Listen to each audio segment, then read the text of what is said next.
इसी प्रेस वार्ता के दौरान बिगुल मजदूर दस्ता के साथी शाम भी हमारे साथ हैं और बेलसोनिका के मामले पे क्या कुछ कहेंगे, आइए जानते हैं उनसे। हाँ साथी, शुक्रिया। मैं बिगुल मजदूर दस्ता से हूँ और साथ में automobile industry contract worker union से हूँ, जो गुड़गांव के ऑटो बेल्ट में काम करती है। देखिए, जो बेलसोनिका का जो मामला है, जिस तरह से कंपनी मजदूर यूनियन को तोड़कर और परमानेंटों की छटनी करके सस्ते और कच्चे मजदूरों को भर्ती करने की प्रक्रिया लंबे समय से चालू कर रखी है, जे पूरे सेक्टर के मजदूरों की समस्या है। तो ज़ाहिर है इस वक्त जो बेलसोनिका थी यूनियन, वो पूरी तरह से प्रबंधन को जिस तरह से प्रतिरोध दे रही है, उसका मुकाबला कर रही है, ये काबिल तारीफ़ है। साथ साथ में कंपनी सिर्फ इसमें बेलसोनिका की यूनियन नहीं है, अब प्रबंधन नहीं है, इसमें तमाम पूरा प्रबंधन जो है तमाम कंपनियों का, पूरे सेक्टर का, वो पूरा इसके पीछे है, क्योंकि जो पॉलिसी लेवल पे काम हो रहा है कि पूरे का पूरा सेक्टर में जिस तरह से आज मजदूरों की छटनी चाहे वीआरएस के नाम पर है, चाहे कहीं प्लांट ट्रांसफ़र के नाम पर है, चाहे फर्जी दस्तावेज के नाम पर है, तमाम जो कारण साथियों ने जहाँ बताए भी हैं, उनको कहीं न कहीं परमानेंट और जो पुराने कैजुअल मजदूर हैं, इंसेंटिव वाले, उनको ख़त्म करना है और सस्ते से कच्चे मजदूर और श्रम कानूनों से रिक्त मजदूर चाहिए, जिसका मकसद ये है कि पूरे ऑटो सेक्टर पूरे देश की इकॉनमी की तरह मंदी का शिकार है। वो अपने मुनाफे की दर जो लगातार पूरे सेक्टर में कम हो रही है, पूरे देश के सेक्टर की तरह, इंडस्ट्री की तरह, वो इसके लिए उसके लिए एक ज़रूरत है। लेकिन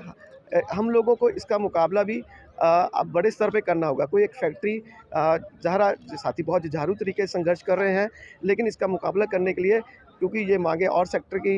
इस सेक्टर के तमाम फैक्ट्री मज़दूरों की हैं, चाहे मारुति के हों, चाहे बेलसोनिका के हों, सनबीम के हों, लुमेक्स के हों, उन सबको एकजुट होकर ऑटो सेक्टर के पूरे एक साझा मांग पत्र के आधार पर, यानी हम तो सीधा कहते हैं कि यूनियन बनाना ही पड़ेगा, उसको लेकर ही आगे बढ़ सकते हैं। और हमारा ये मानना है कि इनको तुरंत इस तरह से कंपनियों के ऐसे पूरे ऑटो सेक्टर की एकता बनानी होगी, क्योंकि जो बहुत बड़ा सेक्टर का जो वर्कर है, वो कॉन्ट्रैक्ट वर्कर है। अब परमानेंट यूनियन 10-20% पर सिमट चुकी हैं और 80% कॉन्ट्रैक्ट वर्कर तो इस संघर्ष में भी शामिल भी नहीं हो पा रहा है ना? तो हम मुझे लगता है कि अगर 2005 में जो होंडा के आंदोलन में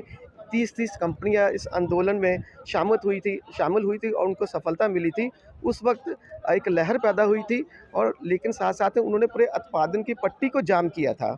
और ज़्यादा कि मालिक मुनाफ़े के लिए काम करता है, हमें भी मुनाफ़े की पट्टी पर चोट किए बगैर इसमें सफलता मिलनी आसान नहीं है। और इस उत्पादन की मुनाफ़े की पट्टी को रोकना अब सिर्फ बेलसोनिका के बस के दम पे हो जाएगा, ये थोड़ा कहना मुश्किल होगा, क्योंकि इसके लिए आपको अन्य फैक्ट्री के मज़दूरों की एकता चाहिए। और उस वक्त ये जो तमाम प्रबंधन थे